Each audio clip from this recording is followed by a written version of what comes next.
मैं भी हिंदू हूं, मुझसे बड़ा हिंदू है क्यों बिरला? अमित शाह जी मुझसे बड़े हिंदू है क्या?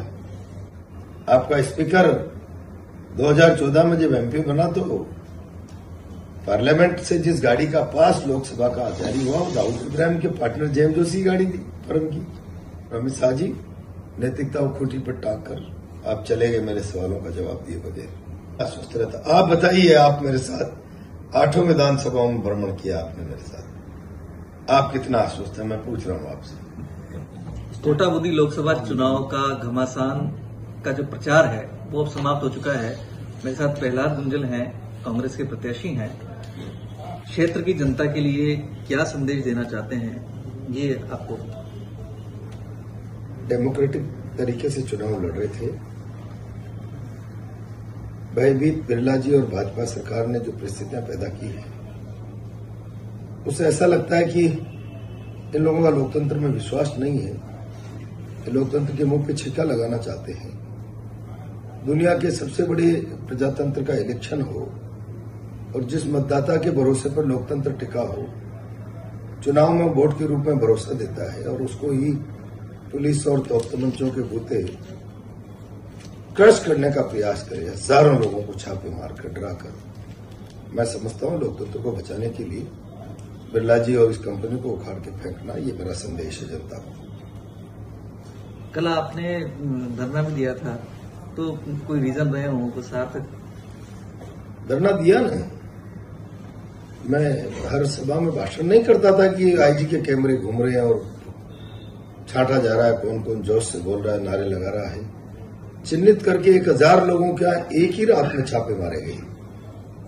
परसों शाम को 5 बजे से लेकर कल दोपहर तक कम से कम बता रहा हूं 1000 का आंकड़ा था। टीमें बना दी 50 अलग डीएसटी की, मोटरसाइकिलों पे और इन पे। तो क्या आप लोगों का बोलने का, आजादी का अधिकार छीन लेंगे? वोट देने का, अभिव्यक्ति की स्वतंत्रता खत्म कर देंगे? मैंने तो ऐसा दृश्य कभी नहीं देखा भाई, और इसीलिए मजबूरी मुझे जाना पड़ा एसपी ऑफिस के बाहर रात। बिरला गुणगान पत्रिका ये लिखे, मैं स्ट्रीट सीटरों को छुड़ाने चला गया। मैंने कहा गुलाब कोठारी में दम है ना, तो वो हीरालाल जगपुरा का जो पकड़ा है, जिसका 1 महीने पहले पांव का फ्रैक्चर, पूरी जिंदगी में उसके थाने में एक लाइन नहीं है उसके नाम की, और स्ट्रीट सीटरों को छुड़ाने चले गए। क्या मॉरल हो गया मीडिया का? नेताओं का चरित्र गिरे गिरे, मीडिया भी बिल्कुल दलाली की भाषा बोलने लग जाए, तो फिर आम आदमी का भरोसा किस पे टिकेगा भाई? 2 ताकतवर संस्थाएं, मीडिया और सरकार, एडमिनिस्ट्रेशन, बिल्कुल इतने हल्केपन पे नकारापन है पा जाएंगे। फिर कोई नहीं बोलेगा कि आम आदमी की भाषा को। जो बोलने जाएगा उसको कह देंगे स्ट्रीट सीटरों की पैरवी कर रहे हैं। गुलाब कोठारी से पूछ के अच्छे लोग ये तय करेंगे कि हमें कहां बोलना कहां नहीं बोलना, और जिसके लिए हम बोल रहे हैं वो स्ट्रीट सीटर यानी गुलाब कोठारी तय करेगा। ये हल्कापन की पराकाष्ठा है और कोटा की जनता तय कर चुकी। बिरला जी की विदाई होनी है। रात तो आप सब लोग होंगे ही मेरे ख्याल से मेरे धरने पे। 2:30 बजे एसपी, मैंने 1:30 बजे 2:45 बजे डीजी से बात की जगह की। मैंने कहा ये आईजी एजेंटशिप का काम कर रहा है, पुलिस चुनाव लड़ रही है, पुलिस इस्तीफा दे दो ना। आपको राजनीति का बड़ा शौक है तो उतारिए उर्दी, फिर आप में कितना दम है और लोग आपको घास डालेगा कोई?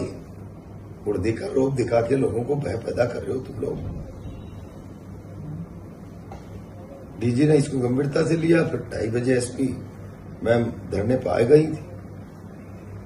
वाइंड अप तो हो गया, लेकिन ये हल्केपन से बाज नहीं आ रहे।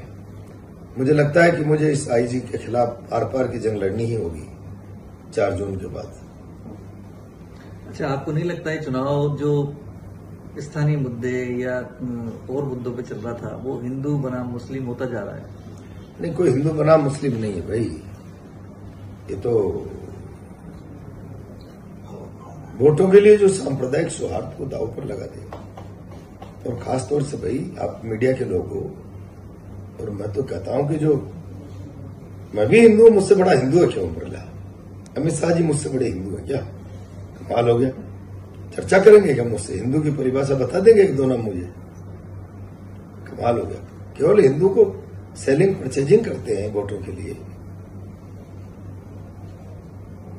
मेरा कहना यह है कोई पॉलिटिकल पार्टी, कोई एनजीओ ऑर्गेनाइजेशन, जातीय और धार्मिक संस्थाएं इस प्रकार की बात करें तो समझ में आती है। सियासत का रंग सांप्रदायिक हो जाएगा, बचेगा क्या भाई? आप संविधान की आत्मा में खंजर मार रहे हो। फिर इस तरीके की सियासत इन्वॉल्व होती है तो संविधान की आत्मा रोती है भाई। बड़ा विचित्र सा दृश्य है, मैं समझता हूं। अच्छा, आपके जो अब चुनाव का प्रचार खत्म हो चुका है, अब आपके जो मतदाता हैं उनके लिए आप आखिरी संदेश क्या देना चाहते हैं? तो मतदाता भाइयों और बहनों को एक ही निवेदन कर रहा हूं, विद्यार्थी राजनीति से लेकर अब तक खुली किताब की तरह मेरा जीवन रहा है। हजारों लोग हैं जो मल्टीपर्पज स्कूल से लेकर गवर्नमेंट कॉलेज तक मेरे साथ पढ़े हैं, और इस यात्रा में चलते चलते, पढ़ते, घूमते फिरते, मिलते जुलते तादाद है बड़ी हजारों की। मैं उम्मीद तो करता था कि व्यक्तिगत रूप से जाऊं, लेकिन समय कम, क्षेत्र बड़ा होने के कारण न मित्रों से मिल सका, न शुभचिंतकों से मिल सका, न मतदाता जो भाग्य विधाता उससे मिल सका पूरी तरह से। ये संदेश ही मेरी उपस्थिति माने और मुझे आशीर्वाद दें। मैं वचनबद्ध हूं कि उनकी आवाज बनकर भारत की पार्लियामेंट में कभी उनके दिए हुए जनादेश का को अपमानित नहीं होने दूंगा, इस बात का भरोसा दे रहा हूं। कर क्या विसंगतियां रही? देखिए,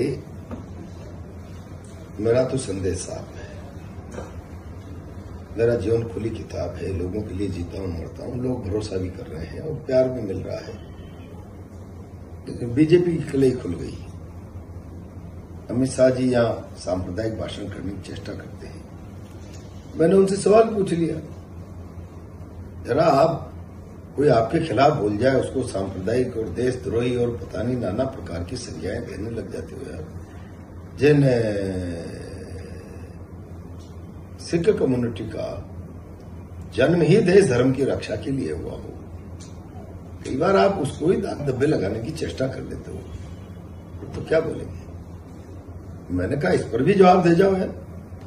आप बड़े दूध के दूल्हे हो। तो आपका स्पीकर 2014 में जब एमपी बना तो पार्लियामेंट से जिस गाड़ी का पास लोकसभा का जारी हुआ वो दाऊद इब्राहिम के पार्टनर जेएम जोशी की गाड़ी थी, फर्म की।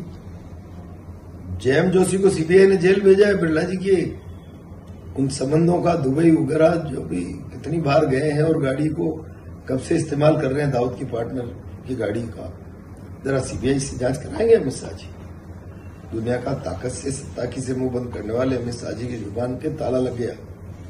मैंने पूछा दूसरा सवाल, अफोर्डेबल हाउसिंग कंसुआ और कुनाड़ी में 2 कंपनियां रजिस्टर्ड हुई है जिनके मालिकों की सामाजिक और आर्थिक पहचान का आता पता नहीं है और उनको 200 300 करोड़ के रेती के टेंडर हुए अभी। एक बार जरा ईडी भेजो ना उनके यहां पे, कौन उनके मालिक हैं, ये सारी व्यवस्थाएं कैसे हुई है। अमित शाह जी नैतिकता को खूंटी पर टांग कर आप चले गए मेरे सवालों का जवाब दिए बगैर। भारत के गृह मंत्री हो, आपके पास इतनी सच्चाई और ईमानदारी है, आपको मेरे सवालों का जवाब देना चाहिए था, लेकिन आप पतली गली से निकल लिए। कोटा की जनता की निगाह में आप बेनकाब हो चुके हैं। अब आपकी बातों का कोई असर नहीं। मोदी जी आने वाले थे, इन्होंने जाके हाथ पैर जोड़े, आपकी गारंटी दीजिए मेरे को बचाना है। तो मुझे लगता है सेंट्रल आईबी ने मोदी जी से कह दिया कि हार जीत का अंतर बड़ा है, आपके जाने के बाद खबर छपनी है। स्पीकर मोदी के जाने के बाद भी नहीं बच पाए, इसलिए मोदी जी ने कैंसिल कर दिया। ये मैं प्रमाणिक बात करता हूं। आपका कॉन्फिडेंस जिस तरीके से बता रहा है, तो आप अपनी जीत के लिए आश्वस्त हैं?